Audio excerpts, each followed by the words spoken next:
గీట్లనే ward మెంబర్లను చేయాలి ఇట్లాంటి కొడుకుల సైకోలు కదా.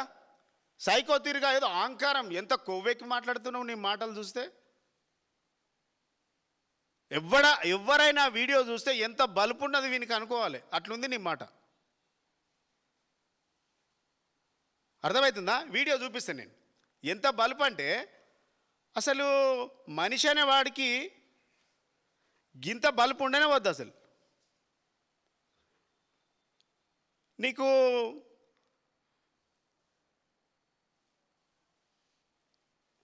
నీ చరిత్ర పిసిసి ప్రెసిడెంట్గా ఉన్నప్పుడు బీఫాములు అమ్ముకుని డబ్బులు ఇస్తే కానీ, సూట్ కేసులు ఇస్తే కానీ బీఫాములు ఇవ్వలేనటువంటి చరిత్రనే ఇది. మీ అయ్య పేరు చెప్పుకోండి. ఇది నేను చెప్పలే. జలీల్ కాల్ అనేటువంటి విజయవాడలో ఉన్నటువంటి మాజీ తెలుగుదేశం శాసనసభ్యుడు అనుకుంటా, బహుశా తెలుగుదేశంలో ఉన్నాడు అనుకుంటా. ఆయన మాట్లాడినటువంటి మాటలు గుర్తు చేస్తున్న మిస్టర్ అరవింద్, ఒకవేళ నీకు చిత్తశుద్ధి ఉంటే, నీకు ఉండదు అది వేరే విషయం. కృతజ్ఞత లేనోనికి చిత్తశుద్ధి ఎందుకు ఉంటుంది? ఉండదు. సంస్కారం లేదు. ఒకవేళ నీకు ఓపుకుంటే, వాడోడు ఈడోడు ఉంటారు కదా నీ దగ్గర చెంచగాళ్ళు, వాళ్ళకి చెప్పైనా 2004లో బీఫాములు ఇచ్చేటప్పుడు సూట్ కేసులు తీసుకున్నటువంటి ఆరోపణలు చేసినటువంటి జలీల్ ఖాన్ స్టేట్మెంట్ తీసి పాత పేపర్లు తీసి చదువుకో. ఒకవేళ నన్ను పంపించమంటే నా దగ్గర ఉండే నేను పంపిస్తాను నీకు. అది నీ చరిత్ర. అలాంటి చరిత్ర ఉన్నోడు కేటీఆర్ గారి మీద మాట్లాడితే నీకు నైతిక హక్కు ఉందా? నాకు అర్థం కాదు. కానీ కేటీఆర్ గారు ఉద్యోగం వదిలేసి ఉద్యమం చేసి జైలుకు పోయి కేసులు పెట్టుకొని తెలంగాణ ఉద్యమంలో తన వంతు భాగస్వామ్యమైండు. మాలాంటి వాళ్ళందరికీ ఒక మార్గదర్శకం కేటీఆర్ గారు. నువ్వే వాళ్ళకు మార్గదర్శకం? గుట్కా గాళ్లకు, పాన్పరాగ్ గాళ్లకు, సైకా గాళ్లకు నువ్వు మార్గదర్శకం. నీ మాటలు ఇన్నోడు గట్టేపోతాడు. కేటీఆర్ గారి, హరీష్ రావు గారి గురించి పోల్చుకునే స్థాయి అనేది వాళ్ళ గోటి కూడా సరిపోవు నువ్వు. ఎందుకంటే ఉద్యమంలో నేనే చూలే నీ ముఖం ఎన్నడు. 14 ఏళ్ళ ఉద్యమంలో నేనే చూలే నీ ముఖం. అచానకు నీ అయ్య పేరు చెప్పుకొని వస్తే నువ్వు ఎంపీ అయినావు. ఎంపీ అయినప్పుడు ఏం చేయాలి? ఈ రాజ్యసభలో నిన్ను పార్లమెంటుకు పంపితే ఒక్కరోజన్న పార్లమెంటు సమస్యల మీద, తెలంగాణ సమస్యల గురించి మాట్లాడినావా అరవింద్? బాగా మాట్లాడుతున్నావు. ఈ తెలంగాణలో రైతుల గురించి మాట్లాడినావా? తెలంగాణలో కాళేశ్వరం కట్టి పొలాలన్నీ ఎండబెడుతున్నటువంటి రేవంత్ రెడ్డి గురించి మాట్లాడినావా? నీళ్ళ గురించి మాట్లాడుతున్నాను. ఈటల రాజేందర్ గారికి సోయి ఉంది కాబట్టి, తెలంగాణ ఉద్యమంలో ఉన్నాడు కాబట్టి కాళేశ్వరంతో నీళ్లు నింపి పొలాలకు నీళ్ళు ఇవ్వాలని ఈటల రాజేందర్ గారు అన్నారు. నువ్వేమంటున్నావు? ఎందుకంటే నీకు తొత్తుగా ఉండడం అలవాటు కాబట్టి నువ్వు హరీష్ రావు గారు కట్టినటువంటి కాళేశ్వరం ప్రాజెక్టును వ్యతిరేకిస్తూ ఇలా నీ నోటికి వచ్చినటువంటి మాటలు మాట్లాడుతూ ఉన్నారు. అరే బేవకూఫ్ అని అనరాదా నాకు? నువ్వు మాట్లాడుతున్నావు కదా, అరే బేవకూఫ్ అని నేను అనరాదా? కానీ నీలాంటి సంస్కారహీనులకు, నాలాంటి సంస్కారవంతంగా 24 సంవత్సరాల నుంచి పార్టీలో పనిచేస్తున్నా మా నాయకుడు ఇదే వేదిక మీద నేను చెప్తా ఉన్నాం, మా పార్టీలో ఎవరైనా అసభ్యకరమైనటువంటి భాష మాట్లాడితే మా నాయకులు కేసీఆర్ గారు మమ్మల్ని పిలిచి వేదికల మీద, ఎప్పుడు కూడా ప్రెస్ మీట్లలో వేదికల మీద అసభ్యకరమైనటువంటి మాటలు, అన్పార్లమెంట్ లాంగ్వేజ్ మాట్లాడొద్దని మాకు వార్నింగ్ ఇచ్చిండు. మేము ఆయన పెంచినటువంటి మొక్కలం. నీలాంటి కుక్కలకు సమాధానం చెప్పాల్సిన అవసరం లేదు. ఎందుకంటే పోల్చుకోలేం, మాతో కూడా పోల్చుకోకు.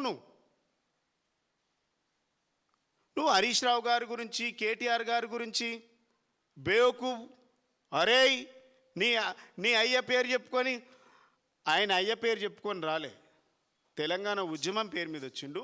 అయ్య పేరు చెప్పుకొని పార్లమెంట్లో అడుగుపెట్టినటువంటి చరిత్ర నీది అరవింద్ అంటున్నా నేను, మాది కాదు.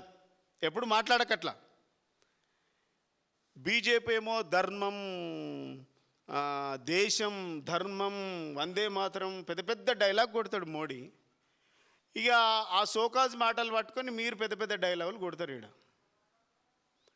దేశం కోసం ధర్మం కోసం మాట్లాడేటువంటి నాయకులు గివేనా మీ మాటలు? ఈ మీ పార్లమెంట్ మెంబరు, శాసనసభ్యులు, ప్రజాప్రతినిధులే ఇట్లా మాట్లాడితే అసలు రోడ్ల మీద మామూలుగా పని చేసుకొని సామాన్యుడు ఏం మాట్లాడాలి అంటున్నాం. సామాన్య మానవుడు, సామాన్యుడు, కామన్ మ్యాన్ ఇలాంటి మాటలు మాట్లాడడం మానేసిండు ఒరిజినల్గా. ఈ నాయకులు మాట్లాడడం వల్ల ఇదేదో ప్యాషన్ అనుకుంటారు, ఇది కొత్త లాంగ్వేజ్ అనుకుంటున్నారు.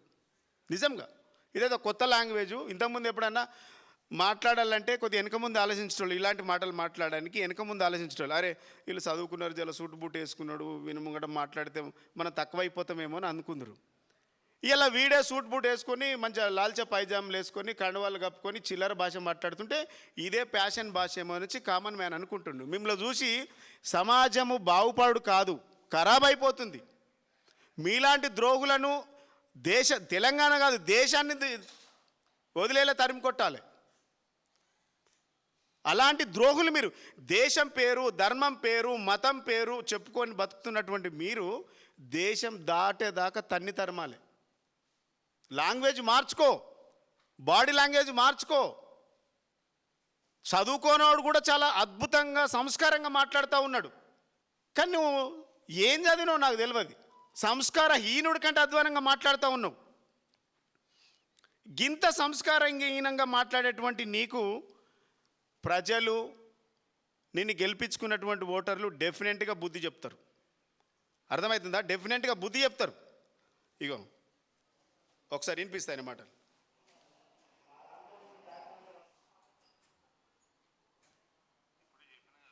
వినాలి చెవులు. ఆ కౌన్సిలర్కి గెలవనోడి గురించి అడగకరా నాకు. కౌన్సిలర్ గెలవనోడు ఏమడుగుతారా నన్ను? రేవంత్ ఒక్క నిమిషం.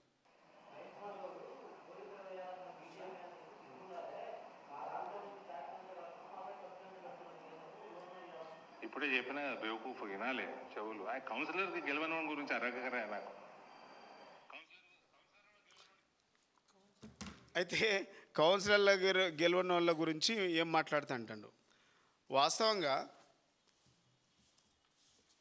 అసలు ఇట్లా మాట్లాడుతున్నాడు బేవకు కదా. ఒక పార్లమెంట్ మెంబర్ అంటే ఢిల్లీ స్థాయిలో రాజధానిలో ఉండి మాట్లాడేటువంటి భాష ఎట్లుండాలి? నీలాంటిని చూసి కాబోయే యువత రాజకీయాల్లోకి వచ్చేటువంటి యువత, చదువుకున్న వాళ్ళు ఒక మోడల్గా తీసుకోవాలి. ఎంపీ అంటే, పార్లమెంట్ మెంబర్ అంటే వార్డు మెంబర్ లాగా చిల్లరగా మాట్లాడదు. వార్డు మెంబర్లు కూడా చాలా అద్భుతంగా మాట్లాడుతూ ఉన్నారు. నీలాగా వరేయ్ తురేయ్ నీ అయ్యా నీ గియ్యా బిడ్డ ఒళ్ళు దగ్గర పెట్టి మాట్లాడుకో అరవింద్. నీ ఆయుషాలు నీ ఆటలు పోనీలే అని వదిలేస్తున్నాం. మాకు మాట్లాడరా కాదు, పండబెట్టి తొక్కుతాం బిడ్డ. ఏమనుకుంటున్నావు? మా నాయకుల గురించి ఇష్టం వచ్చినట్టు మాట్లాడింది. నీకు దమ్ముంటే 8 ఎంపీలు గెలిపించిర్రా, ఏం చేసినావు చెప్పు? నీ నియోజకవర్గంలో కళ్ళు మూసుకొని నోటికి గడగడ పలానా పని చేసినావు ఒక 10 పనులు చెప్పు. 10 పనులు చెప్పవా నీకు దమ్ముంటే, నీకు చిత్తశుద్ధి ఉంటే? ఏం లేదు, వచ్చే ఫ్లైట్ దిగే ఫ్లైట్ ఎక్కాలి, స్టైల్ కొట్టాలి. తమాషాలు అయిపోయినాయి. భాష, తెలంగాణ భాషని వక్రీకరిస్తుండ్రు మీరు, తెలంగాణ చరిత్రను వక్రీకరిస్తుండ్రు. ఇలాంటి నీచులు, ఇలాంటి నికృష్టులు, ద్రోహులు, ఇలాంటి అహంకారంతో మాట్లాడేటువంటి వ్యక్తులు ఈ రాష్ట్రంలో పనికిమాలిన వాళ్ళు నా దృష్టిలో. ఇప్పటికైనా సంస్కారంతో మాట్లాడు.